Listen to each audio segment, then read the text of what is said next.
Okay, so let's discuss about the hyperosmolar hyperglycemic state. Okay, अच्छा hyperosmolar hyperglycemic state है क्या? Let me explain for you. First of all, normal physiology मैं आपको समझाता हूँ. Okay, what happens normally? आप food लेते हो, food के अंदर क्या होता है? Glucose.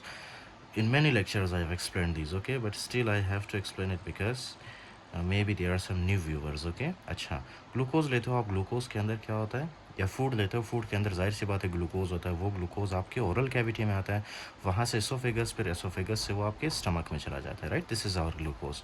अब ये जो ग्लूकोज है obviously this will come in through the small intestine where it absorbs. Okay, absorb हो के ये कहाँ पे आता है? आपके ब्लड सर्कुलेशन में. इतना तो आपको पता होगा ना कि आप खाना लेते हो, एनर्जी जितना भी होता है खाने के अंदर वो सबसे पहले आपके ब्लड सर्कुलेशन में आता है. Right, okay. Now you need to understand one thing कि इसी ग्लूकोज को हमने क्या करना है? यूटिलाइज़ करना है. ओके, इसी ग्लूकोज को हम यूज़ करके अपना डेली एक्टिविटी परफॉर्म करते हैं.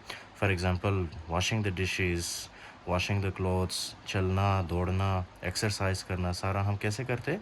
ग्लूकोज की मदद से. राइट, ग्लूकोज क्या है? ग्लूकोज एनर्जी है. इसी एनर्जी को हमने अपने सेल्स के अंदर पुश करना है. जब हम इस एनर्जी को सेल्स के अंदर पुश करते हैं उसके बाद ही हमें एटीपी मिलती है. राइट, अच्छा. इस ग्लूकोज को फॉर एग्जांपल ये है आपके पास लेग. इस लेग के अंदर वैसे तो बहुत सारे सेल्स होते हैं ना, ट्रिलियंस ऑफ सेल्स, लेकिन मैंने एक सेल को ड्रॉ किया यहाँ पे so that I can explain कि इसमें होता क्या है. Listen very careful. जब आपकी बॉडी के अंदर, आपके ब्लड के अंदर ग्लूकोज आता है ना, उस ग्लूकोज को सेल के अंदर कैसे पुश करते हैं? हमारे बॉडी के अंदर एक फॉर एग्जांपल ग्लैंड होता है. राइट, ओके, उस ग्लैंड का नाम क्या है? पैनक्रियास. राइट, अब ये जो पैनक्रियास है, पैनक्रियास आपको पता है क्या रिलीज़ करता है? पैनक्रियास के अंदर सबसे पहले होते हैं बीटा सेल्स. ओके, इस तरह से कौन से सेल्स होते हैं? Beta cells. फाइन. अब ये जो बीटा सेल्स है ये क्या रिलीज़ करते हैं? इंसुलिन. राइट, ये इंसुलिन कहाँ पे रिलीज़ करते हैं? इंसुलिन रिलीज़ करते हैं ब्लड सर्कुलेशन के अंदर. ओके, तब हमारे पास क्या क्या चीज़ें आ गई? एक ग्लूकोज और दूसरा इंसुलिन. अच्छा, अब इंसुलिन का फंक्शन क्या है? Listen very carefully. ये जो आपके लिए मैंने यहाँ पे सेल ड्रॉ किया. राइट, इस सेल के ऊपर पड़ा होता है इस तरह से एक रिसेप्टर. इस रिसेप्टर का काम क्या है? कि ये इंसुलिन इस रिसेप्टर के साथ आके अटैच होता है. राइट, फॉर एग्जांपल ये इंसुलिन ब्लड से आता है, इस सेल के रिसेप्टर के साथ यहाँ पे इस तरह से अटैच होता है. जैसे ही ये इंसुलिन इस सेल के रिसेप्टर के साथ अटैच होता है उसके बाद आपको पता है क्या होता है? इस सेल के ऊपर जो है ये सेल क्या करता है? इस तरह से ग्लूकोज के चैनल्स बनाता है. राइट, ग्लूकोज के चैनल्स बनाता है ये सेल. जैसे ही इंसुलिन इस सेल के साथ अटैच होता है ये सेल इंसुलिन ग्लूकोज के चैनल्स बनाता है. राइट, ग्लूकोज के चैनल्स बनने के बाद ये ग्लूकोज आता है इस सेल के अंदर. राइट, ओके, इस सेल के अंदर क्या आता है? हमारे पास ग्लूकोज. फिर इसी ग्लूकोज को हम क्या करते हैं? ब्रेक डाउन करके इससे एटीपी जनरेट करते हैं. और एटीपी क्या होता है? हमारे पास एनर्जी.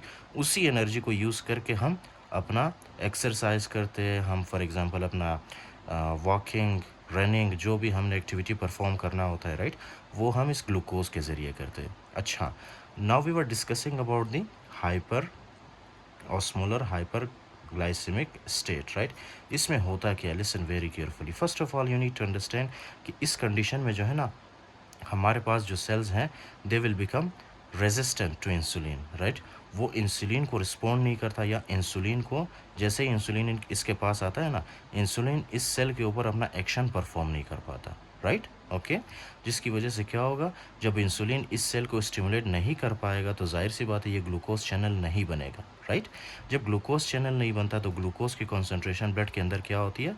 ज़्यादा होती है. ओके, खाना खाने के बाद ग्लूकोज की कॉन्सेंट्रेशन सेल ब्लड सर्कुलेशन के अंदर ज़्यादा होती है. क्यों?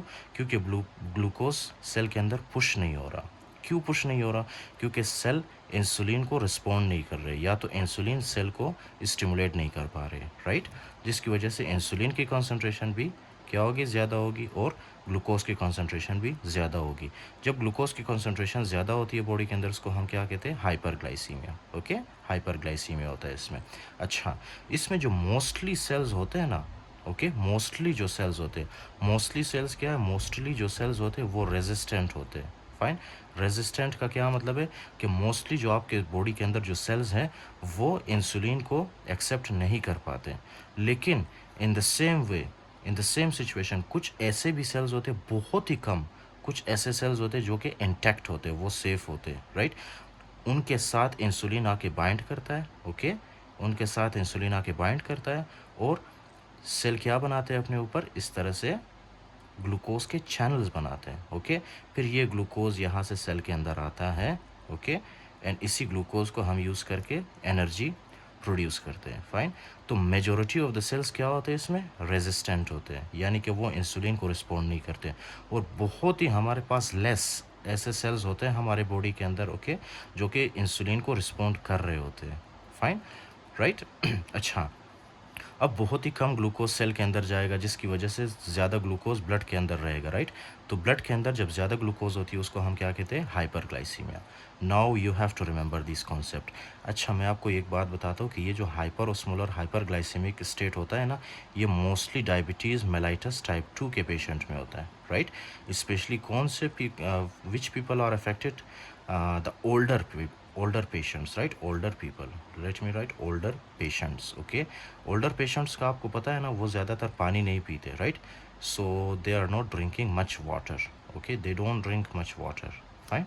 अच्छा, so did you understand कि इसमें होता है क्या है, इसमें ग्लूकोज की कॉन्सेंट्रेशन बहुत ज़्यादा होती है, फाइन। अच्छा, ग्लूकोज की कॉन्सेंट्रेशन जब ज़्यादा होती है, नाउ लिसन हियर, ओके, यहाँ पे हमारे ब्लड के अंदर क्या क्या है, हमारे पास ग्लूकोज की कॉन्सेंट्रेशन बहुत ज़्यादा है, जिसको हम क्या कहते हैं, हाइपरग्लाइसीमिया। अच्छा, कितना ज़्यादा है ग्लूकोज की concentration, it is like more than 600 milligram per decilitre. Now this is very very huge, okay.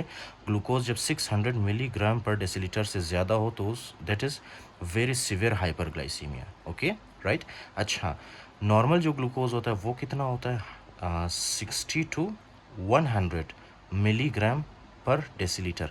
तो आप खुद अंदाज़ा लगाएं कि 600 मिलीग्राम पर डेसीलीटर ग्लूकोज कितना ज़्यादा होगा, राइट। इसी वजह से क्या होगा, हाइपरग्लाइसीमिया डेवलप होगा, फाइन। इस कंडीशन को हम क्या कहते हैं, हाइपरग्लाइसीमिया, ओके।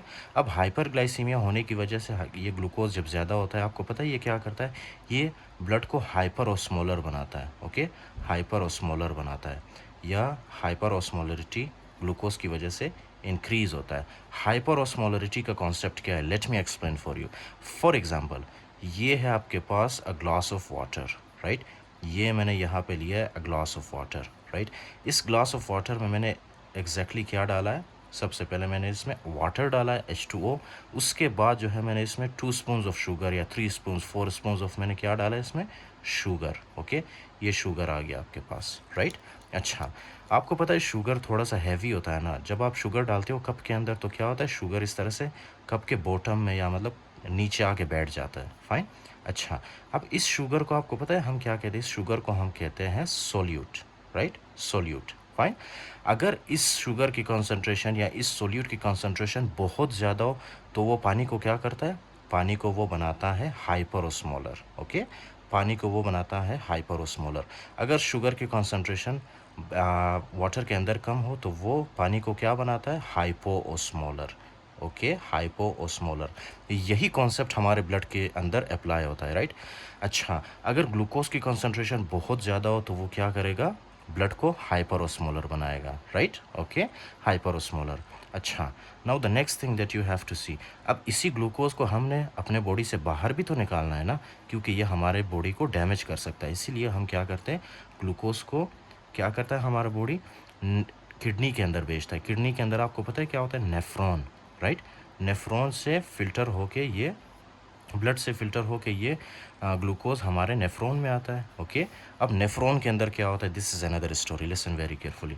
नेफ्रॉन के अंदर जैसे ही ये ग्लूकोज आता है, राइट, यहाँ से ये ग्लूकोज क्या होता है, मोस्टली जो ग्लूकोज है नॉर्मली वो क्या होता है, यहाँ से रीअब्जॉर्ब होता है, फाइन। मोस्टली जो ग्लूकोज रीअब्जॉर्ब होकर वापस हमारे ब्लड के अंदर जाता है नॉर्मली, ओके, नॉर्मली। लेकिन जब ग्लूकोज की कॉन्सेंट्रेशन बहुत ज़्यादा होती है, राइट, तो ये जो नेफ्रॉन के सेल्स है प्रॉक्सिमल कॉन्वोल्यूटेड ट्यूब्यूल में, ये ग्लूकोज को रीअब्जॉर्ब नहीं कर पाते हैं, ओके। ये कोशिश तो पूरी करते हैं कि ये ग्लूकोज को रीअब्जॉर्ब करे, लेकिन एक टाइम आता है कि ग्लूकोज की कॉन्सेंट्रेशन बहुत ज़्यादा होती है, एज अ रिज़ल्ट ये जो ग्लूकोज है ये क्या होता है, यहाँ से आपके नेफ्रॉन से वेस्ट होना स्टार्ट होता है, राइट, हमारे यूरिन में चला जाता है। जब यूरिन में ग्लूकोज आता है तो उसको हम क्या कहते हैं, ग्लूकोज यूरिया, फाइन। इसी तरह से आपने 9th-10th में कॉन्सेप्ट पढ़ा था कि वाटर क्या होता है, water moves from the region of higher concentration to region of low concentration, right. तो क्या है कि हमारे बॉडी के अंदर, हमारे ब्लड के अंदर वाटर की कॉन्सेंट्रेशन पहले ज़्यादा होती है, राइट। तो यहाँ पे जो है वाटर की कॉन्सेंट्रेशन कम होती है नेफ्रॉन के अंदर। एज अ रिज़ल्ट क्या होगा, ये जो वाटर है ये ग्लूकोज को फॉलो करेगा, ये भी यहाँ से फ़िल्टर होके यहाँ पे हमारे नेफ्रॉन में आ जाता है, राइट? ओके। और ये क्या करता है, ये ग्लूकोज इस वाटर को भी अपने साथ क्या करता है, यहाँ से अपने साथ खींचता है या पुल करता है, राइट? जिसकी वजह से ये जो वाटर है वो भी हमारे यूरिन के अंदर चला जाएगा, राइट? H2O जब यूरिन के अंदर आता है तो उसको हम क्या कहते हैं, पोली यूरिया, राइट? जब H2O की कॉन्सेंट्रेशन, अच्छा, सारा जो वाटर है वो ग्लूकोज के साथ हमारे बॉडी से निकल गया, जिसकी वजह से क्या है, वाटर की कॉन्सेंट्रेशन ब्लड के अंदर कम होती है। जब वाटर की कॉन्सेंट्रेशन ब्लड के अंदर कम होती है, so that will lead to dehydration. Okay, dehydration. जैसे ही आपके बॉडी के अंदर डिहाइड्रेशन होता है, राइट, ये डिहाइड्रेशन क्या करता है, आपके पास होता है brain. Okay fine, this is your central nervous system for example, right? ये मैंने बनाया थोड़ा सा, अगर आपको समझ आए ये diagram, this is your central nervous system. Central nervous system में यहाँ पे होता है आपके पास हाइपोथैलेमस, राइट? हाइपोथैलेमस में क्या होता है, एक तो ऑस्मो रिसेप्टर्स होते हैं, ऑस्मो रिसेप्टर्स, राइट? अब जब ब्लड की ऑस्मोलरिटी ज़्यादा होती है और डिहाइड्रेशन होता है, ये दोनों चीज़ें क्या करता है, ये दोनों चीज़ें ब्रेन के अंदर, हाइपोथैलेमस के अंदर जो थर्स्ट सेंटर होता है ना, उसको जाके स्टिमुलेट करता है। थर्स्ट सेंटर जैसे ही स्टिमुलेट होता है तो आपको प्यास लगती है, जिसकी वजह से आप ज़्यादा से ज़्यादा पानी पीते हो, राइट? जब आप ज़्यादा पानी पियोगे तो इसको क्या कहेंगे हम, उसको हम कहेंगे polydipsia. Fine, polydipsia, right? Okay fine, तो इसको कहेंगे हम पॉलीडिप्सिया। अच्छा, तो इसमें आपने क्या पढ़ा, हाइपर ऑस्मोलर हाइपरग्लाइसेमिक स्टेट में, कि इसमें ब्लड की ऑस्मोलरिटी बहुत ज़्यादा होती है। फाइन, बहुत ज़्यादा होती है ब्लड की ऑस्मोलरिटी। अच्छा, यहाँ तक तो हमने डिस्कस कर लिया। उसके अलावा ये है ना कि ग्लूकोज की कंसंट्रेशन जब ब्लड के अंदर बहुत ज़्यादा होती है ना, वो पता है क्या करता है, वो यहाँ से सेल के अंदर से क्या पुल करता है, सेल के अंदर से वाटर को पुल करके बाहर की तरफ ब्लड के अंदर ले आता है। फिर यही वाटर इस तरह से वेस्ट होता है हमारी बॉडी से, राइट, ग्लूकोज के साथ। Okay, so this is what happens in the hyperosmolar hyperglycemic state.